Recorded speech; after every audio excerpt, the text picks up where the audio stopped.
В Мебели Платан често ви се появявам и искам да ви предложа някаква мебел да си купите. Но отдавна се каня да ви поканя вкъщи, за да видите какво аз съм си избрала и купила от Мебели Платан в моя дом. Първо, тази кухня, както виждате, е съвсем мъничка. Тя е в едно малко помещение с така не голяма трапезария и хол. И това е кухня, която се ползва постоянно. И затова в това малко помещение исках да събера всичко. Много исках да има остров, както е в моя случай полуостровна част, защото това според мен дава един много приятен контакт, когато, да кажем, гостите са тук и аз нещо да оправям, да мога и да продължа да общувам с тях. Тази страна са трапезарни шкафове, които ежедневно се използват. Тук има фурна, която е в доста честа употреба, чекмеджета. Няма горни шкафове. Аз исках да е по-отворено. За самите вратички ще ви кажа, че това е модел Contempo. Предлага се при нас и в няколко други цветове. Много лесно се почиства. Тук са миална, бойлер, шкафове, в които събирам немалко неща. Аспирацията, която е с активен въглен. Малко се съмнявах в това дали ще може да поема достатъчно парата при готвене, миризмите, но особено при по-висока степен няма абсолютно никакъв проблем с това, че всъщност той не е отведен към комин.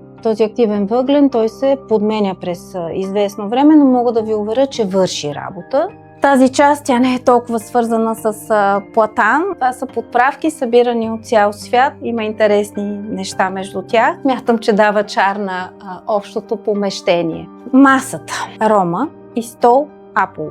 Освен храната, за която ви споделих, аз имам една друга дейност, която няма да ви занимавам. Това е моето образование. Завършила съм илюстрация на книга и все още много активно се занимавам с рисуване. Тоест, освен, че се храниме на тази маса, аз много работя и рисувам върху нея. Върху тази маса съм изливала порцелин, АМБ, спирт, акрил. Или не инструменти, с които да си правя моите неща.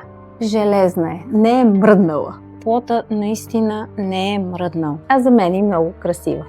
Мебелите, които ви предлагам, както виждате, също съм ги избрала и за своя дом, и за себе си. Меката мебел вкъщи също от платан, но е доста по-стар модел, затова не ви го показвам. По стаите също са мебели, които вече съм ви показвала. Избирайте си качествени мебели, които съответстват и на вашия вкус. Аз вярвам, че нашите са точно такива.